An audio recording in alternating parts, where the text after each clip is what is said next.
La famosa película de Frankenstein, dirigida por James Whale y Boris Karloff como el monstruo, se estrenó en 1931.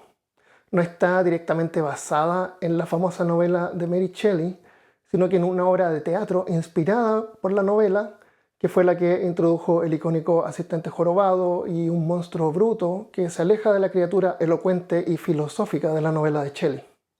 Mary Shelley ya había muerto 80 años antes, pero habría sido divertida para ella ver a su horrenda progenie actuar frente a ella, también se habría horrorizado con esa versión.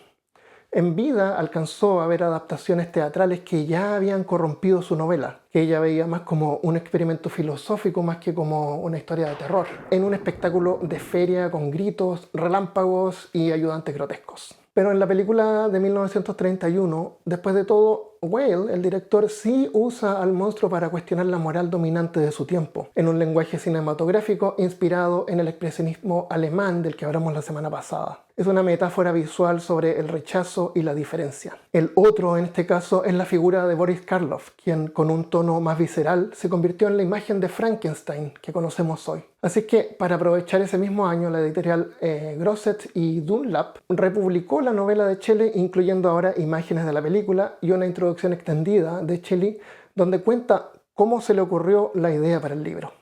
Y de eso es lo que vamos a hablar hoy. La película de Hollywood dio vida al monstruo con tornillos que reconocemos hoy, pero la verdadera chispa que dio vida a la leyenda e iluminó la imagen de la joven Mary Shelley fue mucho más profunda, una visión que no trataba de carne ni electricidad, sino del miedo humano a crear algo que no se puede controlar.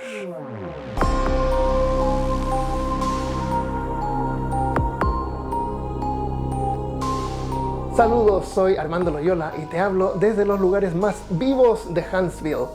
Esta semana continuamos con esta saga, una exploración de nuestra propia identidad y la obsesión de crear algo más grande que nosotros mismos.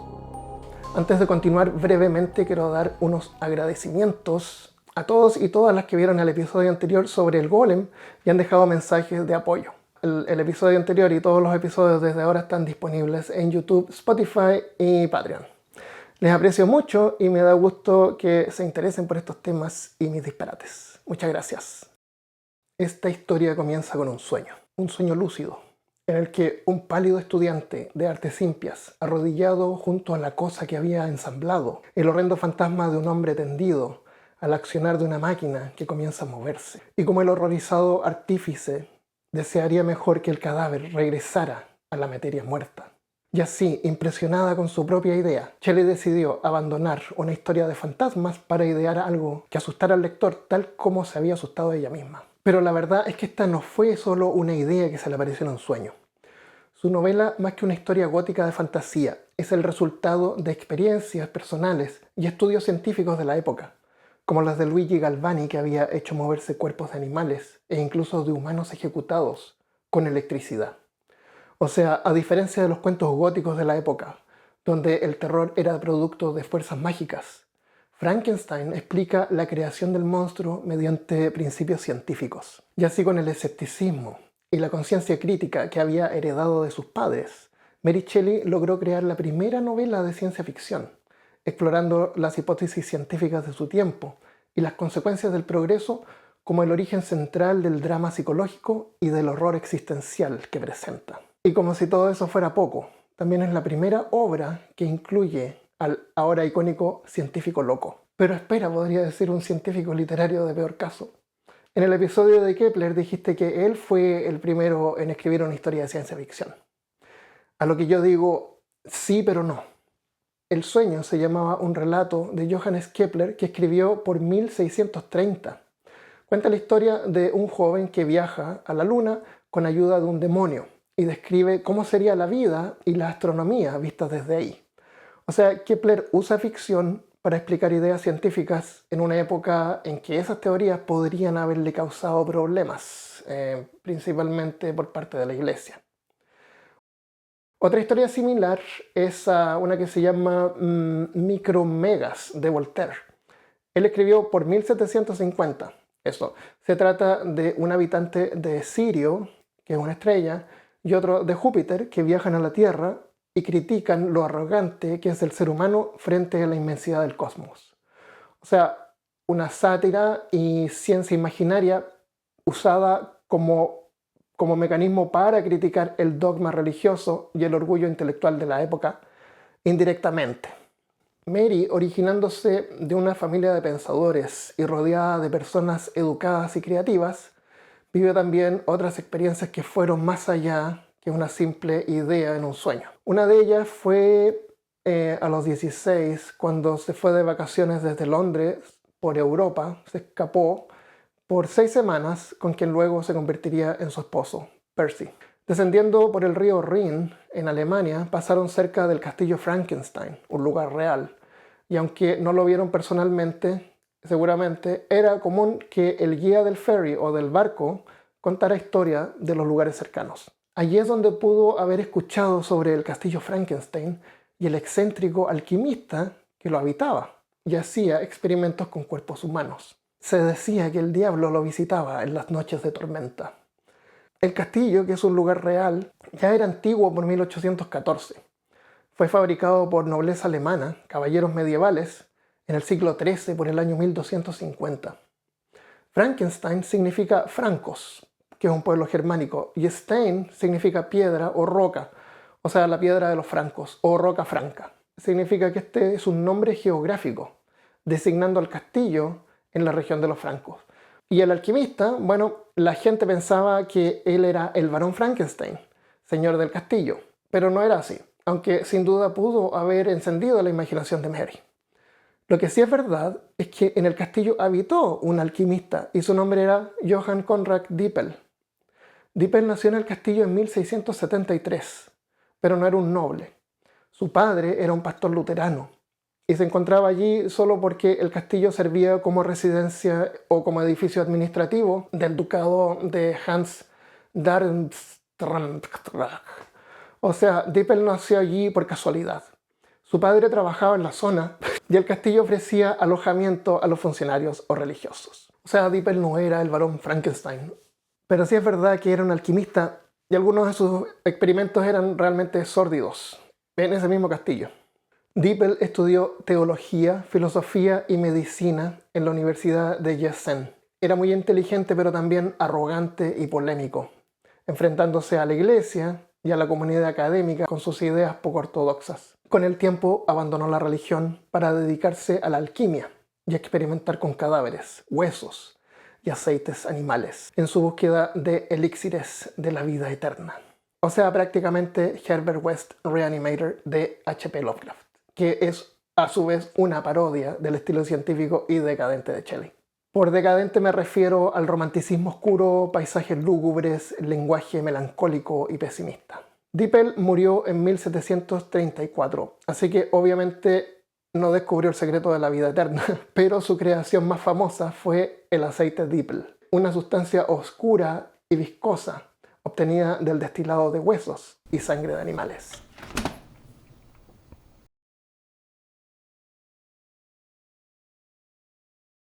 Dippel aseguraba que el elixir de la vida podía curar enfermedades e incluso prolongar la vida. En realidad el aceite contenía compuestos de amoníaco y aceites de animales usados después como base para tintes o productos químicos.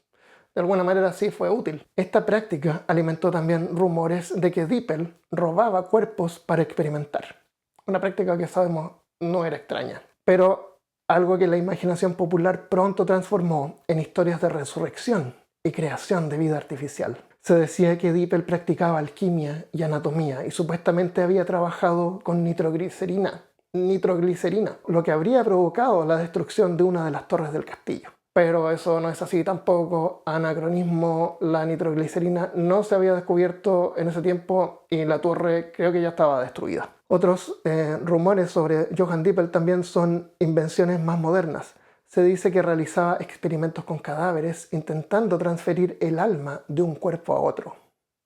Aunque no existe evidencia directa que lo vincule con esa práctica, la idea de transferencia de almas mediante cadáveres sí era una idea real entre los alquimistas de la época y Dippel defendió esa teoría en algunos de sus escritos. Metempsychosis del griego significa mover el alma de un cuerpo a otro, es decir, el paso del alma humana a otro cuerpo, humano o animal, después de la muerte. Según las enseñanzas de Pitágoras, basándose seguramente en el concepto indio, de la India, sobre la resurrección, cita que el alma es inmortal y pasa por ciclos de encarnación en el nacimiento y la liberación desde el cuerpo en la muerte. En el contexto alquímico, algunos autores reinterpretaron la metempsicosis como una transformación del principio vital, no solo espiritual, sino también material, la chispa divina dentro de la materia.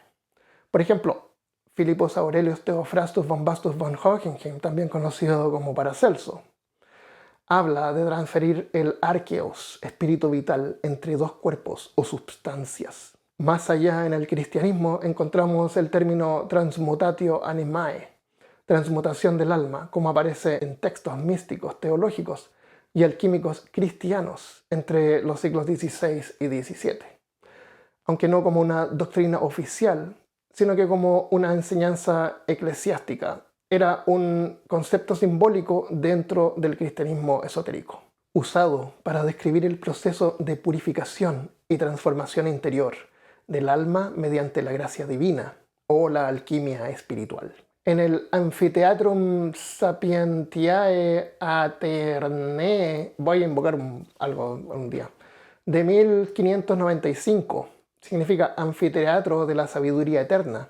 Dice, así como el oro se prueba en el fuego, así el alma se transmuta en el fuego del espíritu. O sea, como aparece en el Aurora o Mysterium Magnus de Jacob Boehme, que es padre de la teosofía cristiana. Habla del mutario interior. El alma del hombre es como el plomo, que, tocado por el fuego de Dios, se convierte en oro. También aparece en textos rosacruces, pero ya nos estamos alejando demasiado del tema. La cosa es que Johannes Dippel pudo no haber hecho nada con esto, pero sí vendió su aceite Dippel. Una vez trató de cambiar la receta secreta por el castillo Frankenstein, pero le declinaron la oferta. El que sí aprovechó su fórmula fue un fabricante de pigmentos llamado Johann Dienbach, que mezcló carbonato de potasio con el aceite Dippel buscando producir un tinte rojo. Pero para su gran sorpresa obtuvo un tinte azul, dando origen al famoso azul de Prusia, un intenso pigmento azul que hoy en día todavía es importante por su uso medicinal, un antídoto contra intoxicación radioactiva. Yo diría que fue un gran logro y hay que ser muy nerd como nosotros para poder apreciar esto, pero para la gente antiguamente era más exótico pensar que había un científico loco habitando en el castillo, el Dr. Frankenstein tal vez. Al año siguiente del viaje de regreso en Londres, Mary y Percy tuvieron una hija que llamaron Clara, pero lamentablemente falleció a las pocas semanas. Ya a raíz del viaje que les conté cuando dije que se escaparon por Europa y el nacimiento de Clara, Harriet se suicida. ¿Quién es Harriet? Bueno, nada menos que la madre de los dos hijos de Percy, el gran poeta librepensador que a sus 21 años pensó que estaba bien dejar a su esposa e hijos para irse de vacaciones con una chica de 16 años y más encima tener una hija con ella. La cosa es que luego Percy se casó con Mary, que adoptó ahí el apellido Shelley. Todo esto fue un gran revuelo de proporciones quilómbicas y fueron muy mal criticados.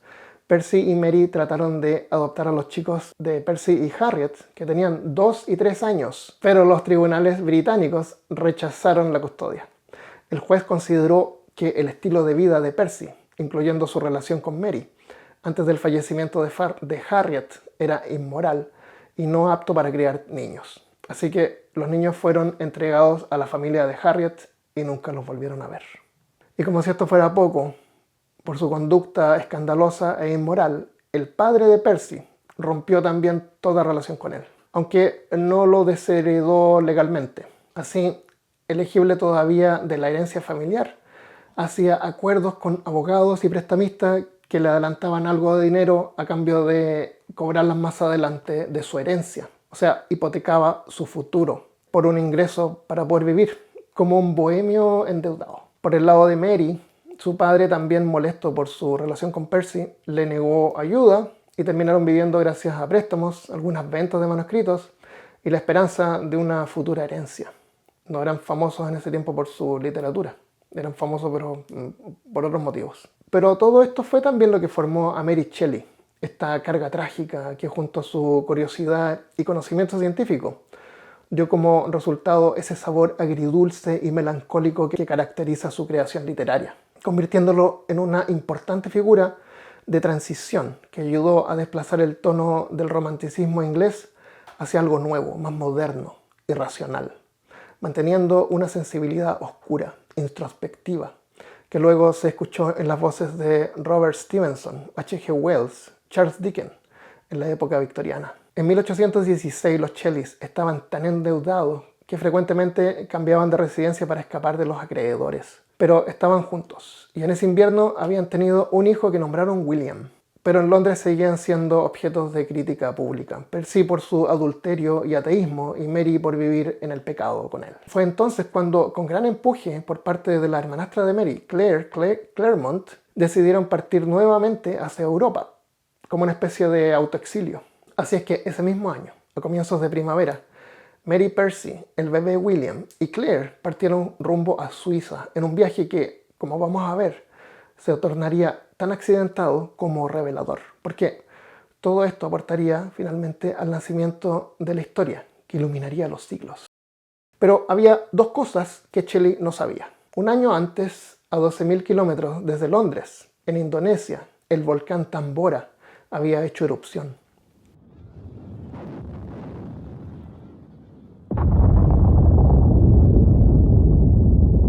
Nada menos que la más violenta registrada en la historia moderna. Y las consecuencias no solo sacudieron la Tierra, sino que también tendrían un telúrico impacto en el mundo literario. La energía liberada al Tambora se estima fue de 800 megatones, 50.000 bombas atómicas como la de Hiroshima. El material que soltó fue tanto que voló más de 1 kilómetro de la cima de la montaña, dejando un hueco o caldera de 7 kilómetros de diámetro, suficiente para que hoy se formen nubes. El material piroclástico expulsado, o sea, cenizas, piedras y gases, se estima de hasta 175 kilómetros cúbicos. Esa es una medida de volumen tan grande como casi el contenido completo de agua del río Amazonas, el más largo del mundo. La destrucción causó tsunamis y la destrucción inmediata de aldeas en la isla de Sumbawa, donde está el volcán. 71.000 personas perdieron la vida y las consecuencias se sintieron hasta el otro lado del mundo. De hecho, llegarían antes que en Londres se supiera la noticia. Porque por 1816 se hablaba vagamente sobre fenómenos atmosféricos extraños en el oriente, pero no se relacionaba todavía con un volcán, ni tampoco tenían claro qué es lo que podía causar, aunque sí la sintieron. El invierno en Europa había sido inusualmente frío y oscuro. En la primavera de 1816, cuando los Shelleys partieron hacia Ginebra, en Suiza, el tiempo seguía anómalo. Su carruaje salió de Londres hacia Dover para poder cruzar hasta Francia, bajo cielos nublados, lluvias constantes.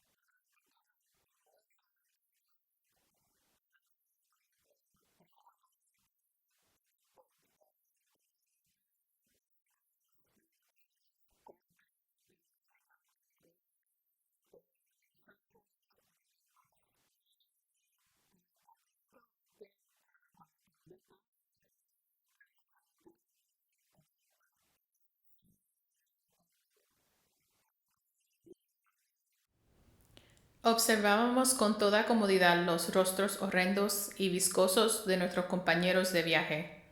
Lo único que deseábamos era aniquilar por completo a esas criaturas inmundas. Jamás vi una chusma tan repugnante como la que iba con nosotros en el bote. Su regocijo era ruidoso y absurdo, sus ojos brillantes y líquidos, miradas lujuriosas, blasfemias y una presencia que causaba horror al que los miraba. De unos 50, apenas 3 tenían cara de plebeyos honestos.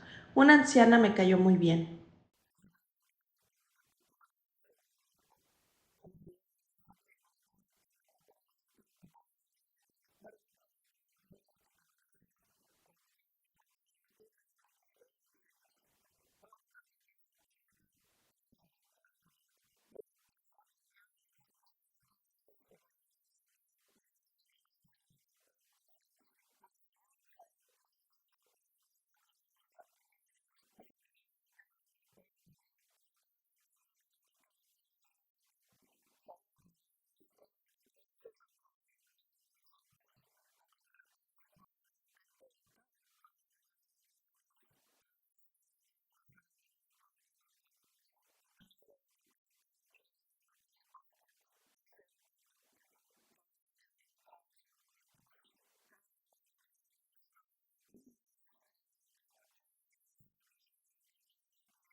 Luego de 2 semanas de viaje, que Shelley describió como agotador y lúgubre, incluyendo incluso varios kilómetros a pie con el bebé en brazos, caminos desolados y un clima incesante, vieron entre la niebla las grises aguas del lago Ginebra. Habían llegado a su destino. Aquí seguramente muchos ya sabían que fueron ahí a pasar el verano con el poeta Lord Byron y el doctor John Polidori, pero en ese momento Mary Shelley no lo sabía. O tal vez sí. ¿Recuerdan cuando dije que Claire, la hermana de Mary, los entusiasmó mucho con el viaje? Fue entonces cuando, con gran empuje por parte de la hermanastra de Mary, Claremont, decidieron partir nuevamente hacia Europa. Y que cuando salieron habían 2 cosas que Mary no sabía, pero había 2 cosas que Shelley no sabía. Bueno, resulta que el entusiasmo de Claire de ir a pasar las vacaciones a Ginebra fueron como solamente un pretexto. A comienzos de ese mismo año, Claire había comenzado una relación amorosa con el famoso poeta Lord Byron, que es el que escribió Don Juan. Pero tras una estela de escándalos por un divorcio, rumores de incesto y deudas, habían decidido abandonar Londres. Byron no esperaba volver a ver a Claire, pero ella había quedado embarazada de Byron y estaba desesperada por volver a verlo. Así es que, luego de convencer a su hermana, le escribió a Byron diciéndole que los Shelleys planeaban viajar por Europa y que podrían encontrarse tal vez por casualidad por ahí en Suecia. Byron le respondió con cortesía, pero sin entusiasmo, pues no buscaba en realidad ningún reencuentro. Claire debe haber pensado algo así como, bueno, no dijo que no, así que es sí. Mediante cartas y contactos, Claire sabía que el destino de Byron era Ginebra, aunque encontrárselo sería sin duda una gran casualidad. Entonces cuando los Shelleys y Claire llegaron a Ginebra, Byron todavía no estaba ahí. Ellos se hospedaron en un hotel y luego arrendaron una casa en la costa norte del lago. Byron llegó a la semana siguiente. Claire le escribió de inmediato y él aceptó recibirlos unos días después en la casa que él había arrendado. Mary anotó en su diario con cierta ironía: Claire logró su propósito. Byron está aquí.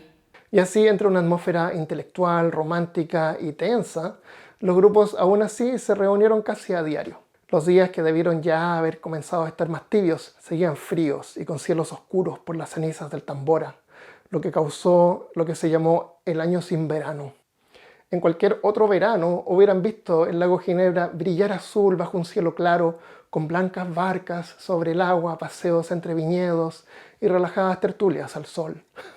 Pero no ese año, paralizado en un invierno que convirtió ese paisaje en un escenario sombrío y lúgubre. O sea, perfecto para quedarse dentro leyendo cuentos góticos, hablando de fantasmas y los nuevos prodigios de la ciencia tan fascinantes y perturbadores al mismo tiempo. Fue en una de esas noches en la que Byron propuso un juego. Cada uno escribiría una historia de fantasmas, y aunque era solo un desafío amistoso entre escritores aburridos por el mal clima, todos lo tomaron con cierta seriedad.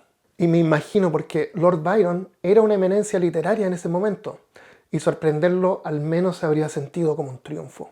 La historia cuenta que esa noche Mary escuchó a Byron y Aldini hablar sobre los experimentos de reanimación de Galvani, y a los pocos días después fue cuando tuvo su visión.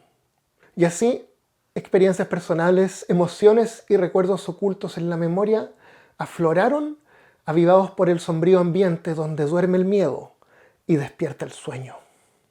En los días que siguieron, empezó a redactar su relato como un cuento corto y terminó con el episodio del joven estudiante que infunde vida en una criatura formada por partes de cadáveres, que por ahora era suficiente para sorprender a sus amigos, pero luego lo extendería a 3 volúmenes, como era costumbre en esa época en las novelas inglesas del siglo XIX, el llamado Triple Decker.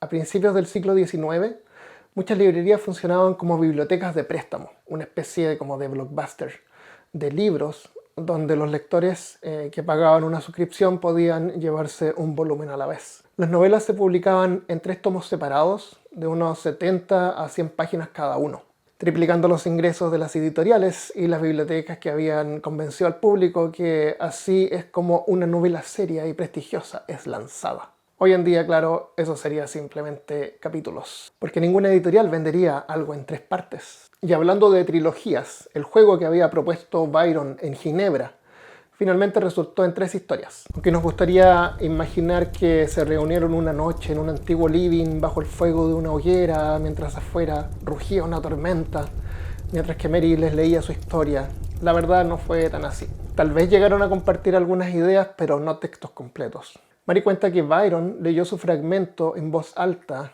mientras que Polidori anotaba detalles para su propio cuento. Y ella presentó su visión inicial del hombre que desafía la muerte, no la novela completa. Esto ocurrió un año después, cuando se reunieron en Londres. El relato que Byron presentó realmente no tiene nombre, se le conoce como un fragmento. Está escrito en forma epistolar, o sea, como una carta. El narrador, un joven viajero inglés, describe su travesía hacia Oriente en compañía de un hombre misterioso, Augustus Darvel, un noble de origen antiguo y fortuna considerable, cuya salud y espíritu parecen consumirse por una melancolía inexplicable. A lo largo del viaje, Darvel muestra signos de una enfermedad sin causa aparente, ni fiebre ni tos, pero su cuerpo se debilita día a día mientras guarda un silencio enigmático. Durante una excursión a las ruinas de Éfeso, Darvel empeora súbitamente y obliga a su compañero a detenerse en un cementerio turco. Sentado bajo un ciprés, siente que su fin se acerca y hace jurar al narrador que mantendrá su muerte en secreto. Le entrega un anillo grabado con caracteres árabes y la instrucción de arrojarlo a las aguas saladas de la bahía de Eleusis el 9º día del mes y luego acudir a las ruinas del templo de Ceres al día siguiente. Mientras habla, una cigüeña aparece con una serpiente en el pico, posándose sobre una lápida cercana. Darvel la observa y sonríe débilmente. No es tiempo aún, dice justo antes de morir. En pocos minutos, su rostro se vuelve oscuro y su cuerpo se descompone con una rapidez antinatural. Sin derramar lágrimas, el narrador lo entierra bajo el mismo árbol donde se posó el ave y luego cumple sus últimas instrucciones. El relato termina ahí, sin resolución, pero según Polidori, Byron planeaba que Darvel regresara luego como un vampiro.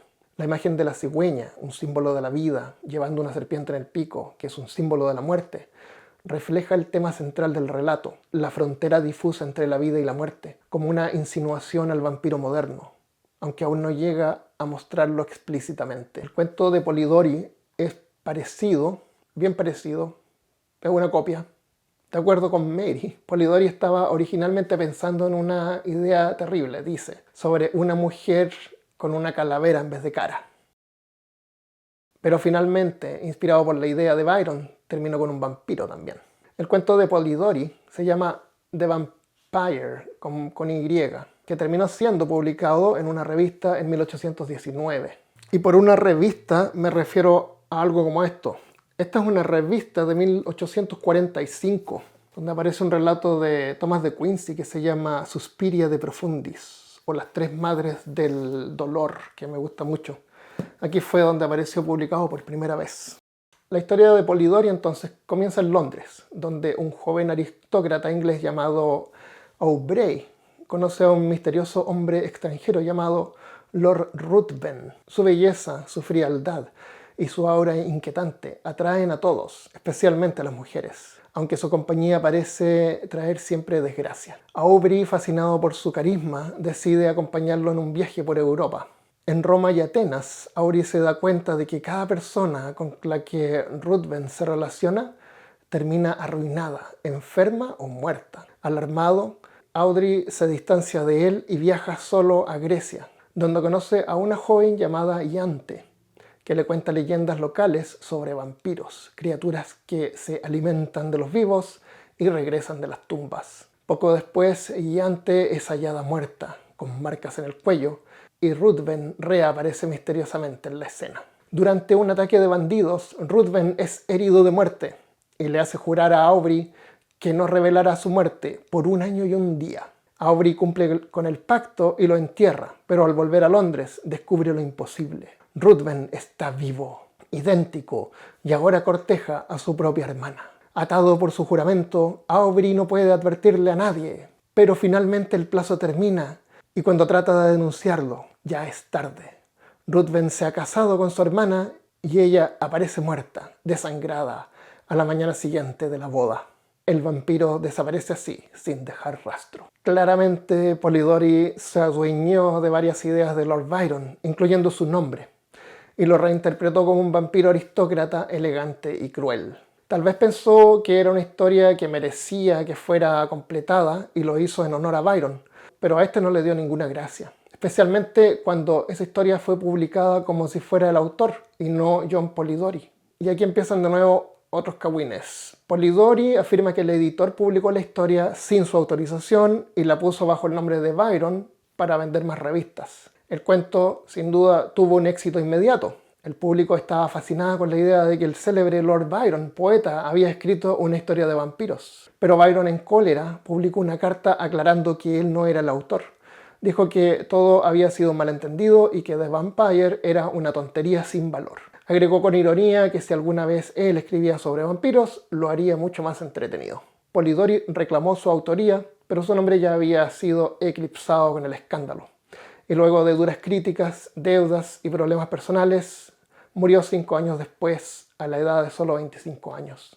Pero su cuento, que se originó en ese turbulento verano de 1816, sobrevivió y es reconocido como el origen de todo el linaje vampírico moderno. Barney the Vampire de 1845 le puso los colmillos, la hipnosis y el tormento existencial.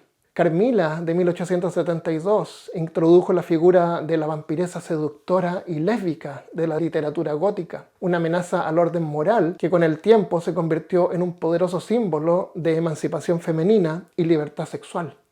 Y finalmente Drácula de 1897 fue el que consolidó el arquetipo vampírico como figura aristocrática y monstruosa. Todos ellos y ellas descendientes de The Vampire. Y bueno, el cuento de Mary, escrito en imprenta, en un cuaderno, Mary llevaba sus notas llenas de correcciones que finalmente dieron luz a un relato sin título que decía de forma resumida algo así.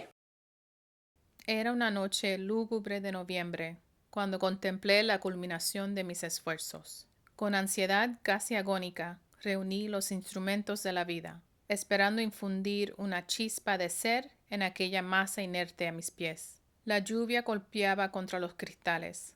Mi vela moría. A la débil luz vi abrirse el opaco ojo amarillo de la criatura. Respiró, y un movimiento convulsivo agitó sus miembros. ¿Cómo describir mis emociones ante esta catástrofe? Sus partes eran proporcionadas. Había elegido sus rasgos por su hermosura. ¡Hermoso! ¡Dios mío!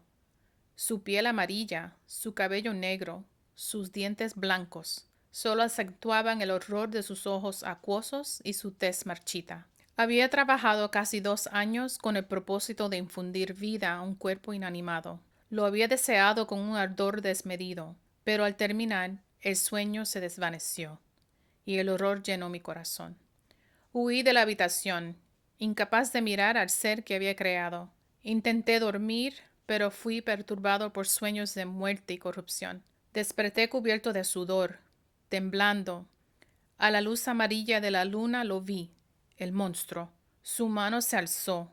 Quise huir y escapé al patio, donde esperé el amanecer, temiendo oír los pasos de aquello a lo que tan miserablemente había dado vida.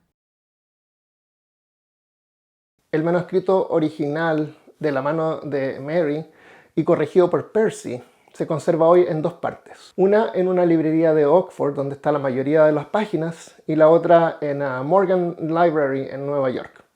Pero se pueden ver digitalizados completos en el archivo Shelley Godwin. Godwin siendo el apellido original de Mary.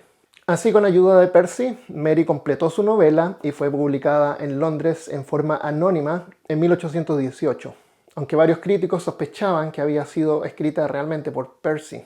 Los 3 volúmenes corresponden a un relato enmarcado, según la tradición de ese tiempo, también llamado narrativa de cajas chinas, en la que un personaje narra lo que le sucede a otro, que a su vez está narrando algo que le sucede a otro, haciendo un intercambio de lugares, sucesos y diferentes periodos de tiempo. La idea es que así la historia parecía más real, llegando a nosotros a través de documentos, cartas o testimonios. Frankenstein se presenta como una historia encontrada, contada por un testigo, Walton, que transcribe la voz de Victor Frankenstein, que a su vez relata las palabras del monstruo. 3 voces, 3 perspectivas de un mismo mito. Walton, que estaba explorando el Polo Norte, le envía carta a su hermana Margaret, donde le cuenta que recogieron a un viajero perdido, Victor Frankenstein. Luego le cuenta a ella cómo Frankenstein le cuenta a él sobre su vida, fascinación por la ciencia y cómo terminó creando al monstruo. En la voz del monstruo dice: todo lo que pido es compasión, escúchame, y entonces si quieres, destrúyeme. Luego el monstruo obtiene voz propia, como narrador, contando su experiencia en primera persona. Cómo despertó y sintió el frío, el hambre y la soledad. Cómo aprendió a hablar observando a una familia campesina. Cómo leyó libros que le enseñaron sobre la virtud, el amor y la humanidad. Y cómo fue rechazado cada vez que intentó acercarse al mundo. Y aquí está el aspecto radical de la historia de Shelley, que contrasta a cualquier otra historia hasta entonces. Le da al monstruo una voz, lenguaje y conciencia moral. Ya no es un villano o un golem sin mente, es un ser trágico que comprende la realidad de su existencia. Soy malo porque soy infeliz, dice el monstruo. Con eso, Shelley convierte al monstruo en el verdadero protagonista moral de la novela. Su voz es la más humana, la más lúcida y la más desesperada. Frankenstein le cuenta todo a Walton y antes de morir le advierte cómo el conocimiento puede traer la ruina. Esa misma noche, Walton descubre que la criatura había subido al barco y lo encuentra arrodillado junto al cadáver de su creador, llorando por él, arrepentido por todo lo que había hecho. En la voz del monstruo: él está muerto y yo pronto descansaré también. Le confiesa a Walton que su odio se volvió contra sí mismo, que solo quiso ser amado y que ahora desea morir. Luego se aleja en una balsa de hielo hacia la oscuridad polar para cumplir su promesa, destruirse y desaparecer. Lamentablemente, la reacción inicial fue en gran parte negativa, un escándalo. Los críticos lo consideraron grotesco, inmoral y repulsivo. Su prosa fue vista como melodramática y sin elegancia. Sus ideas, un hombre jugando a ser Dios, fueron consideradas blasfemas. O se le vio como una novela gótica vulgar, no como un texto filosófico o literario serio. No existían las Penny Dreadfuls en ese entonces, pero seguramente hubiera encajado en una publicación así. Las Penny Dreadful eran como novelas baratas que aparecieron una década después con historias escandalosas de terror, crimen o aventuras sobrenaturales. Con el tiempo, eso sí, la percepción ha ido cambiando. Durante el siglo XIX, Frankenstein se popularizó gracias a las adaptaciones teatrales que deformaron su mensaje. Y ahí fue cuando el monstruo se convirtió en un bruto mudo, más parecido al golem, y la historia en un simple espectáculo de terror. De hecho, estas obras más tarde dieron origen al guión de la famosa película de Universal. Así que todavía no se la consideraba literatura de gran calidad, era solo cultura popular, no arte culto. Pero hoy en día se reconoce a Frankenstein como la primera obra de ciencia ficción moderna.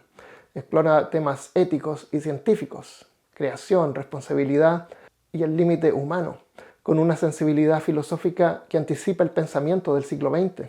Se puede también apreciar como una metáfora del poder creativo femenino en una sociedad dominada por hombres. La novela también puede entenderse como una advertencia sobre la alineación social y moral, los peligros del progreso sin empatía y la constante tensión entre razón ilustrada y sensibilidad romántica, anticipando incluso preocupaciones contemporáneas como la inteligencia artificial, la bioética y la autonomía de la creación. El texto también puede leerse como una advertencia sobre cómo el ser humano puede aislarse y perder su sentido moral cuando se deja llevar solamente por la ambición. Un científico o ingeniero, o mejor dicho hoy en día, compañías enteras, que solo buscan innovar para llenarle los bolsillos a los accionistas y destacar sobre las demás, sin pensar en las consecuencias éticas o sociales. Yo sé que muchos defienden que en un mercado libre las empresas tienen todo el derecho a solo perseguir ganancias, sin importar ni sus propios empleados ni la comunidad, donde existen incluso sus propios clientes. Vivir en una comunidad implica responsabilidades éticas. Ninguna empresa ni persona puede llamarse libre si su libertad depende del sufrimiento o la pérdida de otros. Podemos recordar a Rousseau La libertad de uno termina donde comienza la del otro. Rousseau en realidad no dijo esto verbatim, pero se atribuye a su filosofía. No es como que la agenda de Mary con su novela era servir como un compás moral. La misma Mary no lo representaba, pero de cierto modo una advertencia sí lo es. Y como estas hay tantas durante la historia, todas iguales y algunas más iguales que otras. En un mundo donde el ego y el interés económico parecen dominarlo todo, la empatía se ha vuelto un lujo. Y volverse cínico, como una forma de defensa, es cada vez más fácil. Basta con dejar de creer en los demás o dejar de preocuparse por ellos. Eso al final es el cinismo. No es que la mayoría sea malintencionada, pero sí se siente como una fatiga moral colectiva. Vivimos en un sistema que premia la eficiencia, la novedad, la productividad, ganar más que el año anterior, pero no necesariamente la compasión. Nunca escuchamos frases en las noticias como que la gente es más feliz que el año pasado, la gente tiene más en la mesa que antes, los jóvenes tienen más oportunidades que el año anterior. Eso no se celebra, ni se mide. Y así, aunque sabemos muy bien sobre los límites éticos, mucha gente y muchas empresas actúan como si esos límites fueran opcionales. Quizás lo más inquietante es que no nos faltan las advertencias, sino la voluntad para escucharlas. Shelley, Rousseau, Orwell, Huxley, todos dijeron lo mismo con distintas palabras. Cuando la ambición supera la empatía, la civilización se deshumaniza un poco más. Pero, ¿sabes qué? Si la historia también enseña algo, es que cada advertencia fue escrita por alguien que todavía creía que podíamos escuchar. Así que mientras existan voces que sigan preguntando, que sigan sintiendo, que sigan creando empatía, todavía hay esperanza. Bueno, veamos finalmente qué pasó con Mary. Luego de la terrible recepción de su novela y siendo nuevamente objeto de hostilidades y dificultades económicas, decidieron irse a vivir a Italia.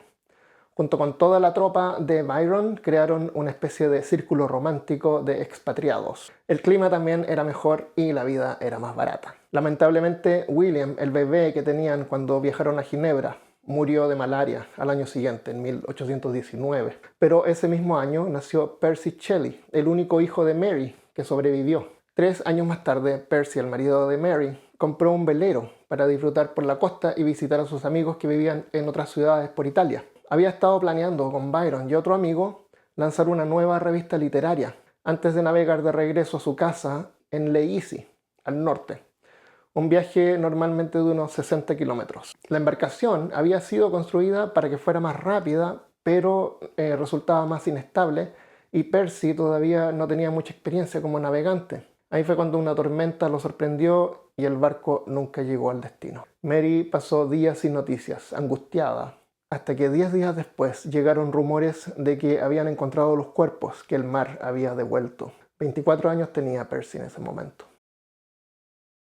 Ahora no tengo a nadie, ni a nada.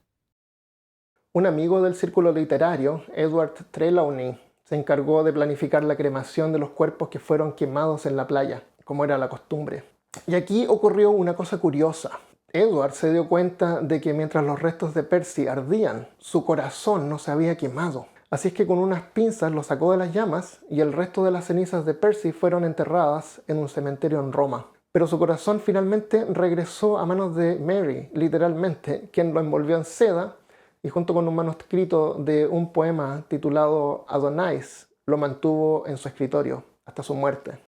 A sus 53 años, Mary vivía de vuelta en Londres con su hijo Percy y su nuera Jane, en un ambiente tranquilo, dedicada a editar y cuidar los escritos de Percy. Pero llevaba un tiempo sufriendo de dolores de cabeza crónicos y episodios de parálisis parcial. El 1 de febrero de 1851, después de un largo deterioro físico, Mary Shelley murió en su cama. Tiempo después, su hijo Percy encontró el corazón de su padre en el escritorio y decidió enterrarlo en la tumba familiar de los Shelley, junto a su madre, reuniéndolos al fin en la muerte. El cuerpo muere, pero la voz del poeta permanece viva en la belleza que crea. Qué historia más romántica y simbólica. Espero que la hayan disfrutado tanto como yo disfruté preparándola. Pero todavía queda un detalle que clarificar. El corazón de Percy, ¿cómo es que no se quemó? ¿Fue eso lo que de verdad le dieron a Mary? Sabemos que lo quemaron en la playa. A lo mejor fue un molusco que había por ahí. Tenía una almeja en el escritorio.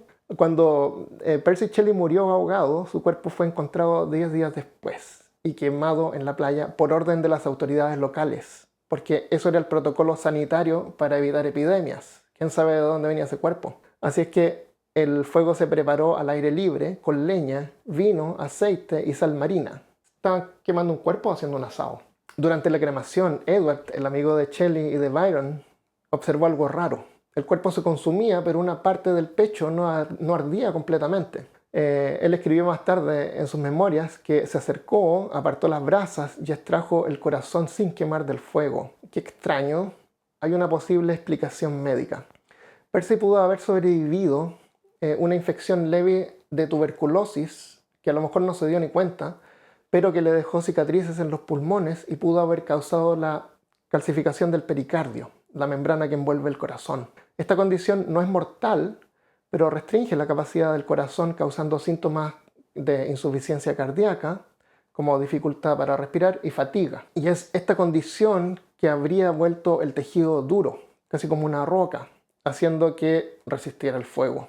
Así es que lo más probable es que sí, en realidad fue el corazón de él, pero solamente una parte del tejido endurecido por la enfermedad. En ese tiempo no había forma de saberlo científicamente, así es que el fenómeno impresionó tanto a los presentes que el corazón que no ardió se volvió un símbolo del romanticismo.